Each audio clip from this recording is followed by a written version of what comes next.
Bapak, Ibu, dan saudara-saudariku yang terkasih di dalam Tuhan, sekali lagi selamat malam semuanya. Apa kabar hari ini? Sudah makan belum? Aduh. Bapak, Ibu, saudara-saudari yang terkasih, saya tertarik untuk merenungkan bagian terakhir dari Injil hari ini. Kata Yesus kepada orang Samaria itu, "Berdirilah dan pergilah, imanmu telah menyelamatkan engkau." Pertanyaannya, umat sekalian yang hadir di sini, apakah memiliki iman? Ada iman atau tidak ini? Ada atau tidak? Ada, alhamdulillah. Tidak ada juga, tidak apa-apa. Bahasa Inggrisnya rakpopo. Tapi pertanyaan selanjutnya adalah, apakah iman itu? Nah, ini dia.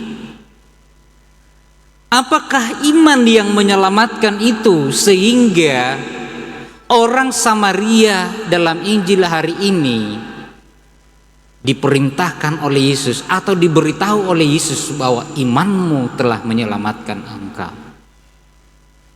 Gampang kita menjawab dengan melihat kisah Injil hari ini.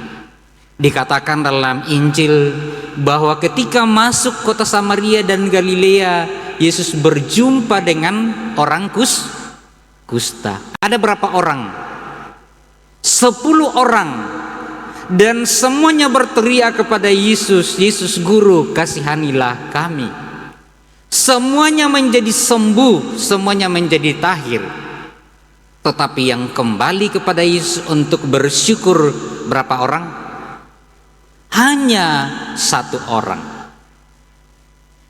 Jadi kalau kita menjawab pertanyaan kita hari ini, apakah iman itu? Dalam bahasa teologi sebenarnya susah untuk dijelaskan, tapi dalam Injil hari ini menjadi sederhana, menjadi jelas. Dalam bahasa teologi, iman itu berarti jawaban positif terhadap kasih Allah kepada kita manusia. Jadi jawaban positif atas tawaran keselamatan Allah kepada kita, itulah iman.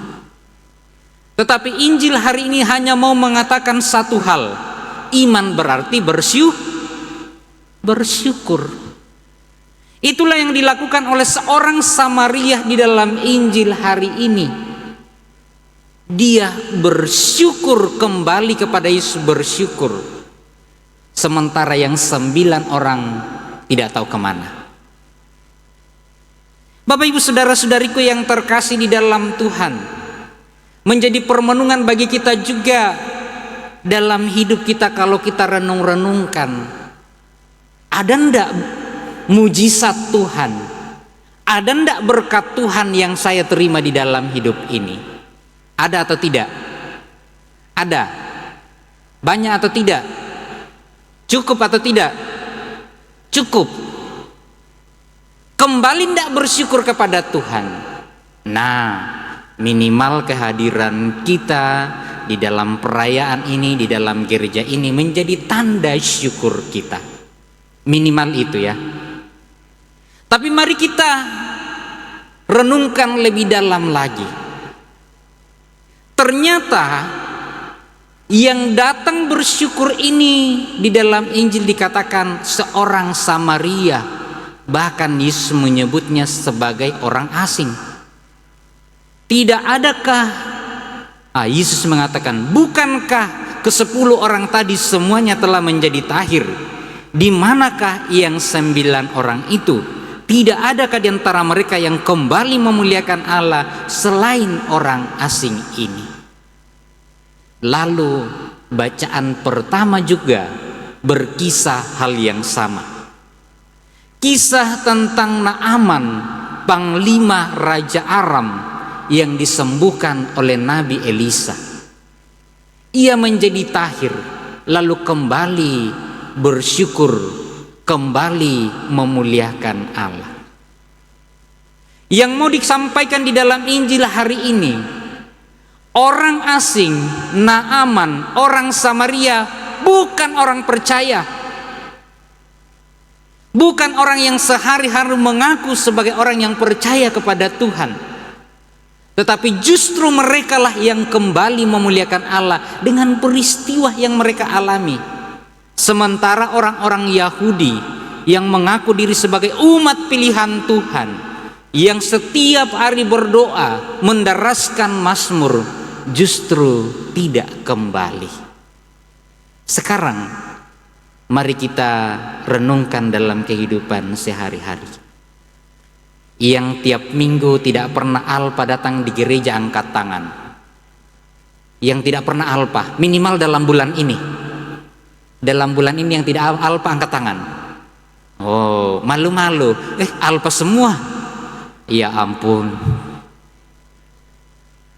Tapi paling tidak kita sering merasa, saya ini rajin ke gereja, saya ini rajin pelayanan di gereja, saya rajin doa rosario, apalagi kalau ada makan-makannya.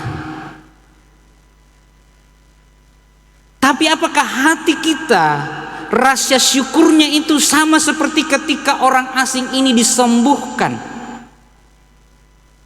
Coba bandingkan kalau kita sakit. Ini sehat-sehat semua ya, sehat ya, puji Tuhan. Tapi coba kita di ICU, nyawa tinggal 3 kali bernafas, habis. Yang kita minta apa?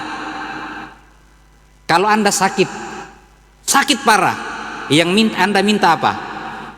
Satu saja, itu ingin masih pingin enggak? Tolong Pak, belikan saya lipstik yang sangat bagus. Masih pilih baju yang apa? Yang kesukaannya. Masih? Tidak. Yang kita cari hanya satu. Peduli amat soal lipstik saya, soal alis saya mau bengkok ke atas atau bengkok ke bawah, terserah, yang penting saya sembuh. Itulah ketika sembuh dari penyakit itu, itulah gambaran sukacita yang ada. Terkadang juga kita sama seperti orang-orang dalam bacaan pertama, yang mudah mencap orang-orang yang mungkin hanya sekali-sekali datang di gereja, tetapi sekali dia datang di gereja habis tisu. Ada yang begitu? Ada yang tiap hari doa rosario, tetapi itu hanya kewajiban. Tapi ada orang yang sekali doa rosario meleleh hidung. Ada yang begitu? Ada orang yang tidak pernah pergi ziarah, tapi sekali pergi ziarah, 1 malam dia di Gua Maria, sampai yang lain ketakutan, dipikir hantu.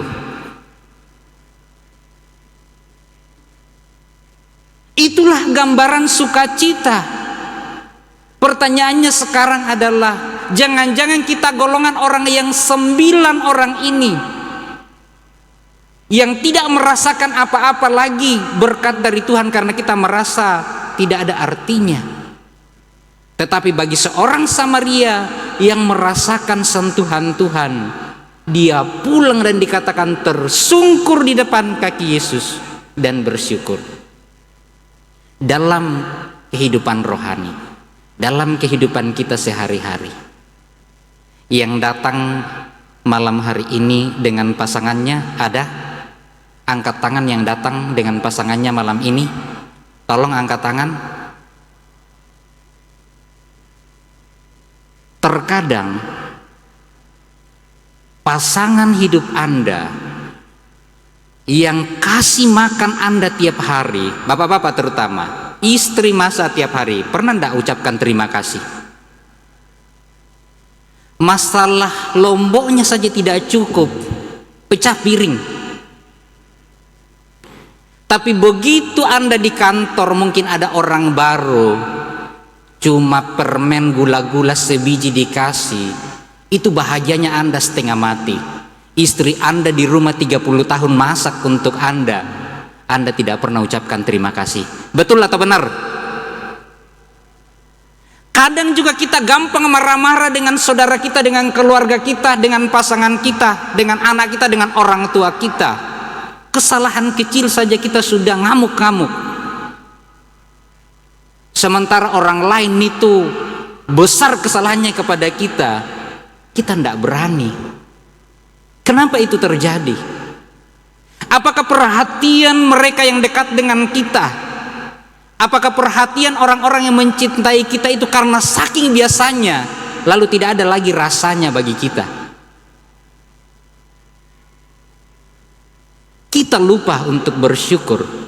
Maka sekarang mumpung kita diingatkan oleh Injil hari ini, tolong sampaikan sama keluarga yang ada di samping kiri kanan, saudara-saudari yang ada di samping kiri kanan, mengatakan terima kasih kamu ada untuk saya. Ayo silakan disampaikan, terima kasih kamu ada untuk saya.